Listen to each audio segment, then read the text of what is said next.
All we've got is cotton and slaves and arrogance. Rhett Butler in Gone with the Wind.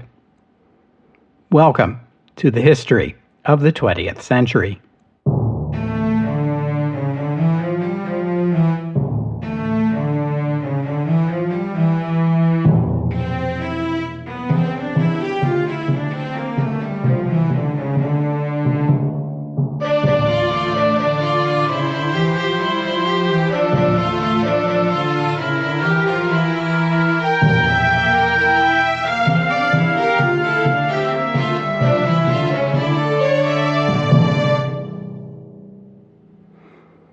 Episode 413.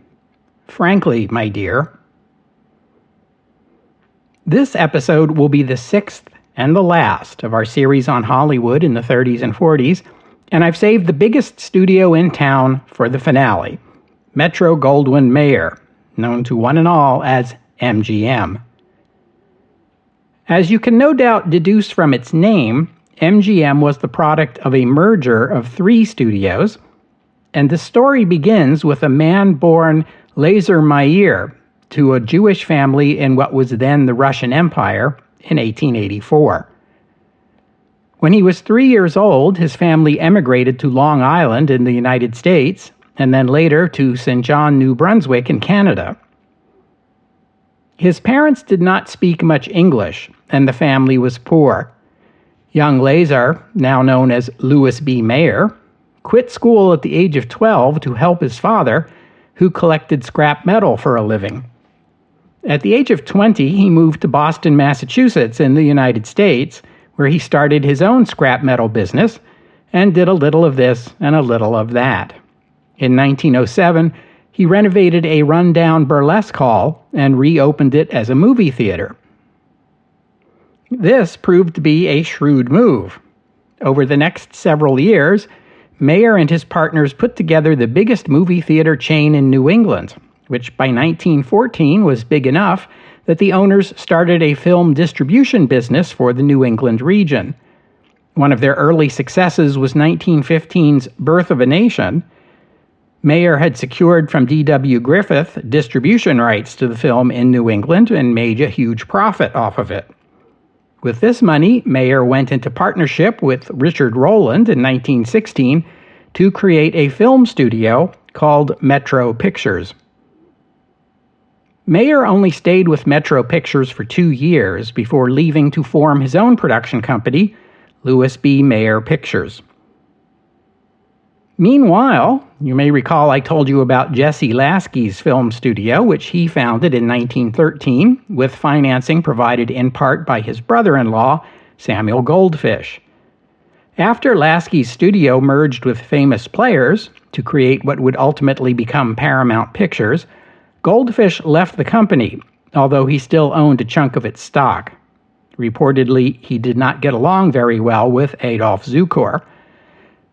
In 1916, Goldfish formed a new filmmaking business in partnership with two brothers who were producers of Broadway stage shows. Their names were Edgar and Archibald Selwyn, and the partners created a name for their business by combining their surnames, so it became Goldwyn Pictures. Samuel Goldfish liked the name so much that he had his own name legally changed to Samuel Goldwyn in 1918. The now Samuel Goldwyn once again had trouble getting along with his partners and left the company in 1922 to establish his own production company, Samuel Goldwyn Productions. In 1920, Marcus Lowe, head of the Lowe's theater chain, purchased Metro Pictures so that he'd have his own studio to supply films for his theaters.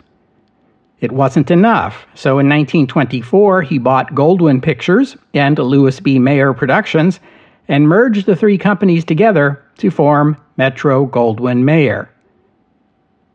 Samuel Goldwyn was gone from Goldwyn Pictures by that time, and he never had anything to do with MGM.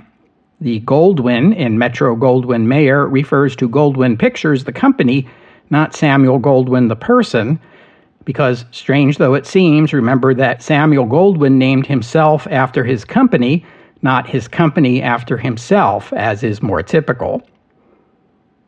And by the way, when Goldwyn Pictures was formed in 1916, the company publicist selected a lion as the company logo, and its films opened with a shot of a real live lion, framed inside a circle of motion picture film, on which was written the company motto, Ars Gratia Artis, a Latin translation of the 19th century French slogan, L'art pour l'art, which means art for art's sake.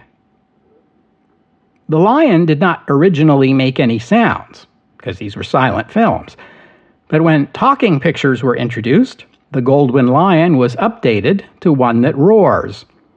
MGM inherited the lion after the merger and continued to open its films with it, as indeed the company still does in our time.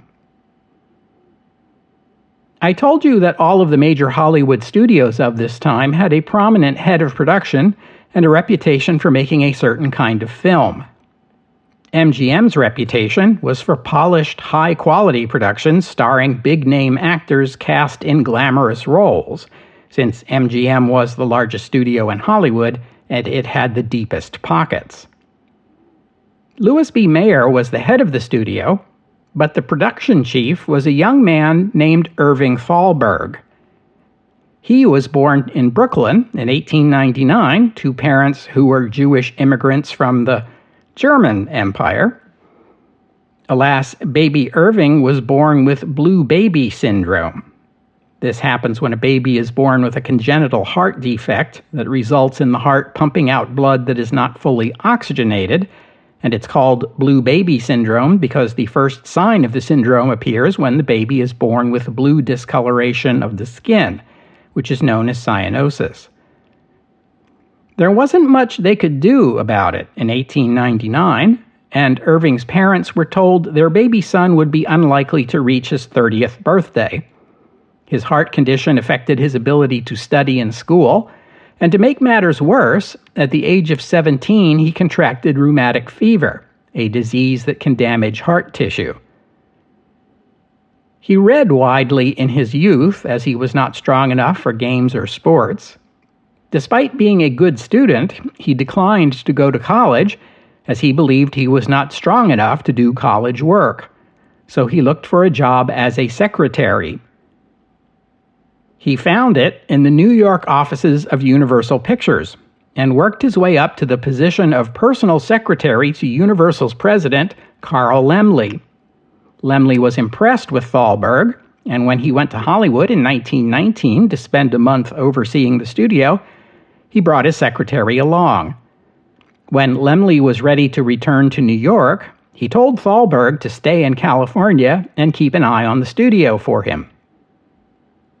When Laemmle later returned to Hollywood and was reunited with his secretary, Thalberg gave him a number of recommendations on how to improve studio operations.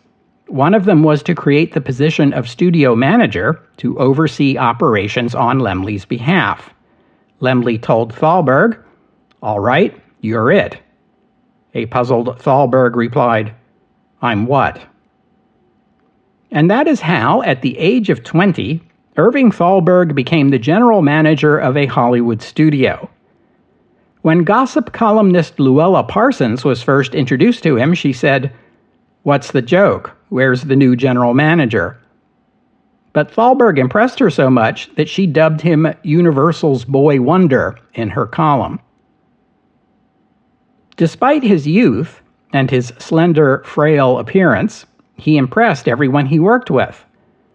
The famed veteran playwright and screenwriter George S. Kaufman expressed amazement that this young man, who was 10 years younger than Kaufman and had never published a story or sold a script in his life, was able to read one of Kaufman's scripts and give him useful suggestions on how to improve it. In 1923, Thalberg convinced Laemmle to produce a silent film based on one of Thalberg's favorite books, Victor Hugo's 1831 novel, The Hunchback of Notre Dame, and cast character actor Lon Chaney in the title role. This was in line with Universal's developing reputation for horror films, although Thalberg envisioned a grand production and pitched the film to Laemmle as a love story. The film earned the biggest box office returns of any silent film Universal ever made, and it would be the performance of Lon Chaney's career. Thalberg worked at Universal for 3 years, but he yearned for a job at a bigger studio. Cecil B. DeMille tried to get Jesse Lasky to hire Thalberg for Paramount. He told Lasky, "The boy is a genius." An unimpressed Lasky retorted, "Geniuses, we have all we need." Hey, that reminds me of a Jim Croce song. Louis B. Mayer, though, had a very different impression when he met Thalberg. He hired Thalberg to be vice president in charge of production at his studio, promising, "I'll look after him as though he were my son." Less than 2 years later, Mayer's production company was folded into MGM, and the now 24-year-old Thalberg was given the same position in the new studio, vice president in charge of production, and with an ownership stake in the new company. When Thalberg took this new job, he inherited the mess that was the Goldwyn Pictures' ongoing production of Ben-Hur, a film adaptation of the 1880 novel by Lew Wallace. The project, shot on location in Rome, was over schedule and over budget. It had changed directors in midstream, and there were those in management in the new studio that advised Thalberg to can the production and write off the costs as a loss. But Thalberg believed Ben-Hur had that special blend of artistic merit and crowd-pleasing scenes he was always looking for, and that the film had the potential to create a splash for the new studio. Thalberg had the production moved back to California, where he could keep an eye on everything, and finished the filming on newly constructed sets. The lead role was recast, and all the characters' scenes had to be reshot. In the end, the film cost nearly $4 million, making it the most expensive silent film ever made, with a budget about 25 times that of a typical silent picture. On release, it was a big success, MGM's highest-grossing film of the silent era. Although, given the huge production costs, the studio took a modest loss on the project. Even so, it succeeded in boosting the reputation and prestige of the new studio, just as Thalberg had intended. Louis B. Mayer was an astute business leader, but Thalberg had the creative vision Mayer lacked. The young man had a knack for putting together film productions that were both commercially successful and artistically satisfying. In a few years, Thalberg brought MGM to the top of the industry and kept the studio in the black even during the depths of the Great Depression, when other film studios were filing for bankruptcy. He was a hands-on producer, going so far as to supervise set construction and choose the lenses and filters that would be used to film a scene, but he was in no way overbearing. The creative people who worked for him loved him. He refused to take a producer credit on any of the films he worked on, saying that credit you give yourself is not worth having. This is not to say Thalberg's judgment was infallible.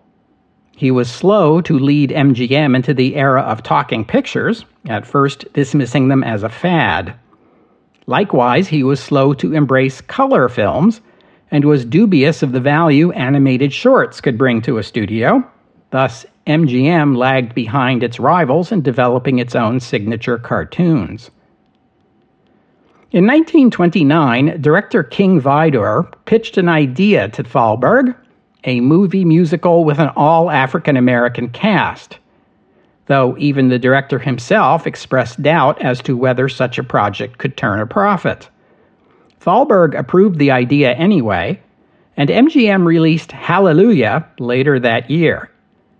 It was not the first Hollywood film with an all-African-American cast, or even the first musical, but it was perhaps the first major studio production that made an effort to depict African Americans as they were, rather than relying on the same old stereotypes.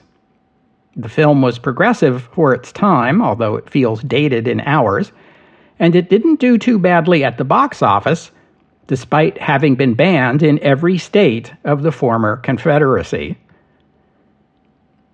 Thalberg had specific ideas about how an MGM film should look, and he had specific ideas about what kinds of actors should appear in them, and he recruited his actors accordingly. He hired men like Clark Gable, Wallace Beery, and the two Barrymore brothers, John and Lionel, and women like Joan Crawford, Helen Hayes, Jean Harlow, and Greta Garbo, who came from Sweden at Thalberg's request, not speaking any English, based solely on still photographs he had seen of her, and he made her into a star in America. In 1932, at the age of 33, 3 years past the maximum life expectancy the doctors had given him at birth, Thalberg stepped down from his role as production chief at MGM. The long hours and hard work had gotten to him, but he continued to produce films for MGM, most notably 1935's Mutiny on the Bounty, starring Charles Laughton and Clark Gable. The film was a big success, and it received 8 Academy Award nominations, including an unprecedented 3 in the category of Best Actor. And this is why they created a separate award for Best Supporting Actor. It was Thalberg who signed on the Marx Brothers after Paramount let them go, and produced their 2 most successful films, A Night at the Opera in 1935 and A Day at the Races in 1937. In 1936, while Thalberg was working on an adaptation of the novel The Good Earth by Pearl S. Buck, one of MGM's screenwriters pitched him an idea: a screen adaptation of a forthcoming novel, Gone with the Wind, by Margaret Mitchell. Thalberg passed on it, saying Civil War pictures never made any money. Later that year, as he was supervising the filming of A Day at the Races, Thalberg came down with pneumonia, and it was too much for his weakened heart. He died on September 14, 1936. He was 37 years old. News of his death was received with shock and sadness across the film industry. His contributions to Hollywood filmmaking were praised by everyone from Samuel Goldwyn to Franklin Roosevelt to Groucho Marx. It is a rare thing indeed in Hollywood for any studio executive to be praised so highly as an industry leader and as a human being, in the way Irving Thalberg was. When The Good Earth was released in 1937, it bore an on-screen posthumous producer credit for Irving Thalberg, his first and his only. The Academy of Motion Picture Arts and Sciences created the Irving G. Thalberg Memorial Award in his honor. It is an occasional award given to producers whose body of work reflect a consistently high quality of motion picture production. It has been awarded 39 times as of the date I release this episode.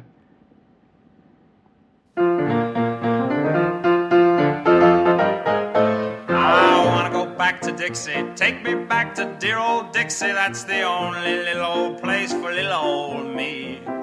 Old times they are not forgotten, whooping slaves and selling cotton and waiting for the Robert E. Lee. It was never there on time. The land of the boll weevil, where the laws are medieval, is calling me to come and never more roam. I want to go back to the Southland, that you all and shut my mouth land. Be it ever so decadent, there's no place like home.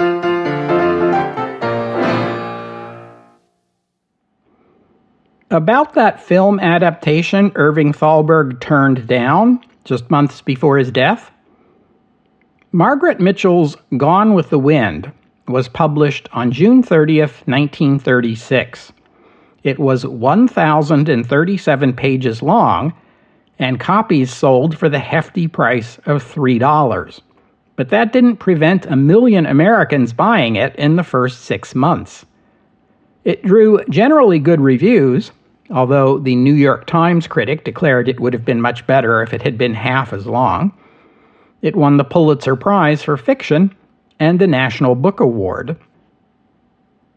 Gone with the Wind is a historical romance of the Holy Roman Empire variety, by which I mean it is not technically a romance, and it certainly isn't historical, although it does rank as one of the most popular English-language novels of the 20th century, and not just in the United States.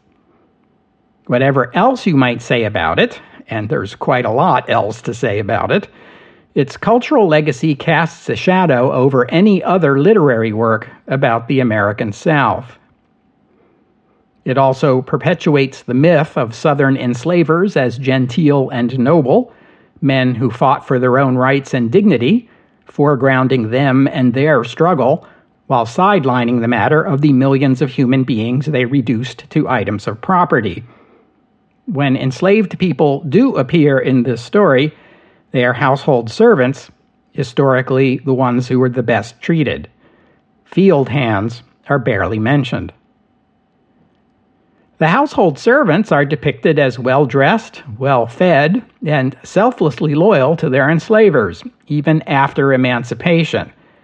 Particularly the character of Mammy, Scarlett O'Hara's former nurse, who remains as devoted to Scarlett as if she were her daughter. I suppose this kind of thing helps to soothe guilty consciences. The Ku Klux Klan is in the story, depicted as heroes, not very different from their depiction in Birth of a Nation. In fact, the only villains in the story are soldiers of the United States Army. Whatever happened to thank you for your service? I feel confident in saying that if I published a novel about any of America's other wars, in which I depicted U.S. Army soldiers as looting, pillaging, raping, and murdering their way across the devastated lands of their defeated enemy, that would be good for at least 500 one-star reviews on Amazon calling me a communist and a traitor. But Margaret Mitchell gets to be rich and famous. Go figure. Margaret Mitchell was born on November 8, 1900, in Atlanta, Georgia. Mitchell was her birth name. By her own account, she was 10 years old before she learned the South had lost the Civil War, and on hearing the news, found it hard to believe. She was educated in a private school in Georgia, which would have skewed her ideas of American history. She was an avid reader, a big fan in particular of Thomas Dixon's novel The Klansman, and its film adaptation, Birth of a Nation. After graduation, she attended Smith College, but left after a year because of the death of her mother. She had tomboyish tendencies, but was also an unscrupulous flirt, as she herself put it. At the age of 21, she married Berrien Upshaw, a man who made his living bootlegging moonshine, and as a husband proved to be an abusive drunkard. Mitchell did some freelance writing for the Atlanta Journal Sunday magazine during this time to help support herself. She divorced Upshaw in 1924, and a year later married John Marsh, a friend of Upshaw's, who had been the best man at their wedding. After marrying Marsh, Mitchell gave up her freelance work to become a homemaker. She continued to read avidly and took a special interest in what we would call erotica, but in her time would have been called pornography. Her husband found tiring the task of collecting from and returning to the library the heavy stacks of books it took to keep her mind occupied, so he bought her a typewriter and suggested she write a book of her own. She spent the next 3 years doing just that, writing a novel set in the Civil War era about the experiences of a young woman named Pansy O'Hara. Her name was changed to Scarlett O'Hara shortly before publication of the novel titled Gone with the Wind. I will say this in defense of Margaret Mitchell. she didn't have a whole lot of education or life experience at the time she wrote the book. If her depiction of the Civil War era is a revisionist fantasy, she is guilty of nothing worse than the same sins most professional historians of her time also committed. If they couldn't get the facts straight, we shouldn't be surprised if Margaret Mitchell, who studied their work, made the same errors. We can't expect a young homemaker/author publishing her first novel to write something more authentic than the academic works of the most celebrated historians of the day. As I said, Irving Thalberg at MGM turned down the opportunity to secure the rights to a film adaptation of Gone with the Wind. So did RKO. Darryl Zanuck at 20th Century Fox made an offer, but it was turned down. Jack Warner considered producing it at Warner Brothers, but he hoped to cast Bette Davis as Scarlett O'Hara, and she wasn't keen on the role. It was producer David O. Selznick who finally secured the rights for $50,000 for his independent production company, Selznick International Pictures. Next came the question of whom to cast in the main roles. Selznick very much wanted Clark Gable to play the roguish Rhett Butler, the man in a complex love-hate relationship with Scarlett, but Gable was under contract to MGM. Louis B. Mayer had loaned him out once before, to Columbia for It Happened One Night, and that had proved to be a big mistake, so Mayer was not keen on trying that again, not even for his son-in-law. Jack Warner dangled the prospect of Bette Davis as Scarlett O'Hara, Errol Flynn as Rhett Butler, and Olivia de Havilland as Scarlett's friend Melanie Hamilton, but Selznick held out for Gable for 2 years, until at last he and his father-in-law came to terms. MGM would loan Gable and pay half the cost of the production in exchange for half the profits and the distribution rights. Selznick agreed, but he had to wait until 1939 for his distribution contract with United Artists to expire before he could sign the deal with MGM. By this time, Gone with the Wind, the novel, was old news. In order to keep the public engaged with the forthcoming film, Selznick staged an elaborate publicity campaign. With the most important role, Scarlett O'Hara, not yet cast, he announced a huge nationwide casting call, which auditioned over 1,000 actresses and would-be actresses for the part.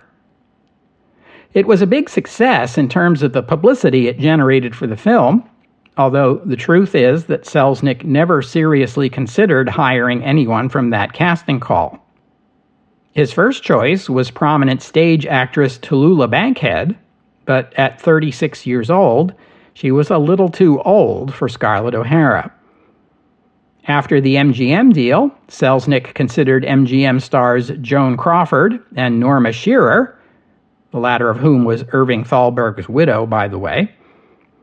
Paulette Goddard almost got the role, but Selznick decided against her owing to the scandal surrounding her relationship with Charles Chaplin. George Cukor, whom Selznick had hired to direct the picture, suggested his friend and colleague Katharine Hepburn for the role, but Selznick didn't think that would work. Speaking for myself, I find the thought tantalizing that somewhere out there in the multiverse is a version of Gone with the Wind starring Katharine Hepburn. In the end, the role went to a dark horse candidate, a young English actress named Vivien Leigh, who was not well known in America at the time, though Selznick had seen some of her film performances and was impressed. It didn't hurt any that Vivien Leigh's agent was Myron Selznick, David's older brother. Myron brought Vivien Leigh to Hollywood to meet his brother David and introduced her to him by saying, "Hey, genius, meet your Scarlett O'Hara." Olivia de Havilland won the role of Melanie Hamilton, and rounding out the main cast was English actor Leslie Howard, best known in Britain for playing the lead role in the 1934 British film The Scarlet Pimpernel. In the United States, he was best known at the time for 1936's The Petrified Forest, which I already talked about when I told you the story of how he insisted on the then little-known Humphrey Bogart to play the villain. And I told you the story of how he died when the BOAC passenger plane in which he was riding was shot down by the Luftwaffe over the Bay of Biscay in 1943. George Cukor was his first choice to direct the picture, but after 3 weeks of filming, Clark Gable expressed his displeasure at working with a gay director, and so Cukor was taken off the project, over the vocal objections of Vivien Leigh and Olivia de Havilland. His replacement was Victor Fleming, who was taken off another MGM film he had almost finished. That one was called The Wizard of Oz. Perhaps you've heard of it. The film adaptation of Gone with the Wind is faithful to the novel, perhaps too faithful, as some critics have remarked.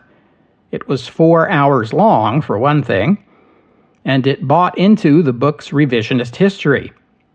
The opening card reads as follows. There was a land of cavaliers and cotton fields called the Old South. Here in this pretty world, gallantry took its last bow.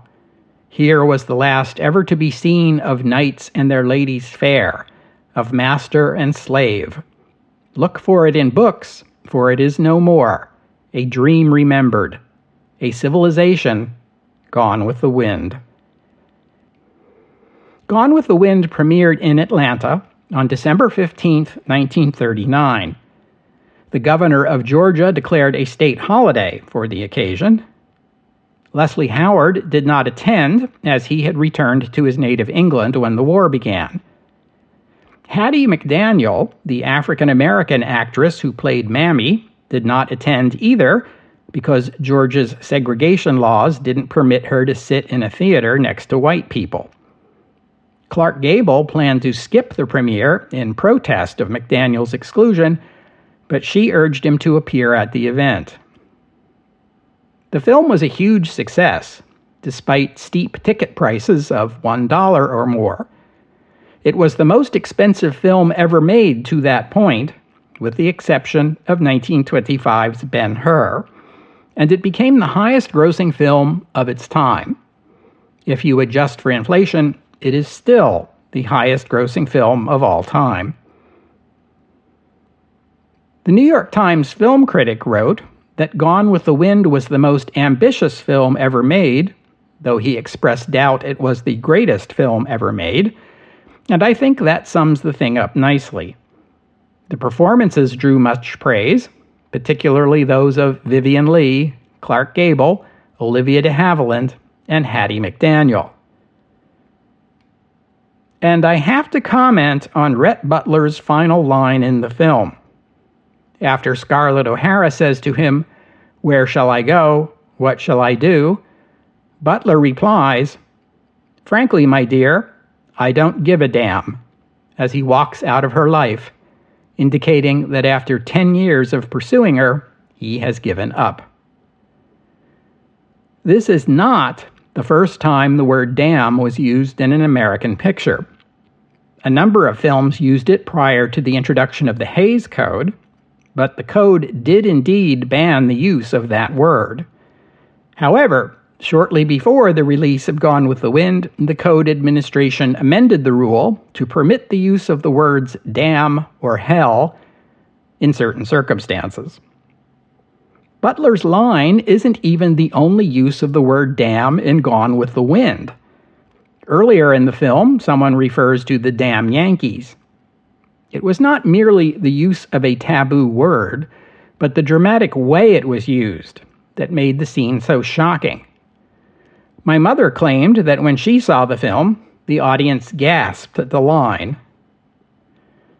The American Film Institute put that line at the top of its list of the 100 greatest lines in American films, and placed the film itself at number 4 on its list of greatest American films.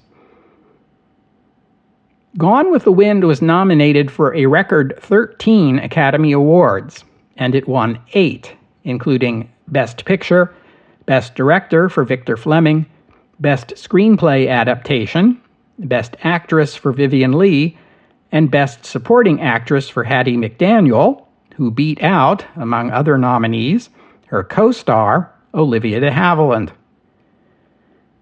This made McDaniel the first African American to win an Academy Award, which has to count as a milestone, even if they did make her sit at a separate table at the back of the room at the award banquet, and even if her character in the film made many real-life African Americans quite uncomfortable. The film is quite the spectacle. Its faithfulness to the novel is perhaps its greatest weakness. Like the novel, it's a colorful story about a determined young woman, hardly more than a girl at the beginning, and her coming of age in harsh circumstances. Also, like the novel, it is overlong and a distortion of history. Neither African Americans nor the conditions of slavery are depicted honestly, and the rape scene doesn't age well. Of course, you could say all these same things about Birth of a Nation, though at least Gone with the Wind hired real African American actors instead of putting white actors in blackface. It's something of an ordeal to sit through, and I don't know many people who've watched it over and over. But it is beloved even so, and one of the most colorful films, figuratively and literally, Hollywood ever made.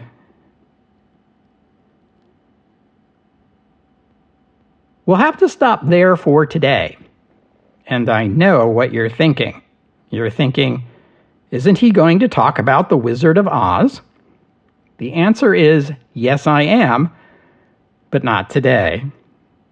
I thank you for listening, and I'd like to thank Justin for his kind donation, and thank you to Villa for becoming a patron of the podcast. Donors and patrons like Justin and Villa help cover the costs of making the show, which in turn keeps the podcast available free for everyone always. So my thanks to them and to all of you who have pitched in and helped out. If you would like to become a patron or make a donation, you are most welcome. Just visit the website, historyofthe20thcentury.com, and click on the PayPal or Patreon buttons. As always, the podcast website also contains notes about the music used on the podcast. If you hear a piece of music on the podcast and you would like to know more about it, including the composer, the performers, and a link to where you could download it, that would be the place to go. And while you're there, you can leave a comment and let me know what you thought about today's show. Next week is a bye week for the podcast, but I hope you'll join me in 2 weeks' time here on the History of the 20th Century as we take up the story of the first face-to-face meeting of the Big Three, the Tehran Conference. That's in 2 weeks' time here on the History of the 20th Century. Oh, and one more thing. Walter White, head of the NAACP at the time, called Hattie McDaniel an Uncle Tom for her role in Gone with the Wind. McDaniel retorted that she would rather make $700 a week playing a maid than $7 a week being one. And come to think of it, that salary is probably a milestone too.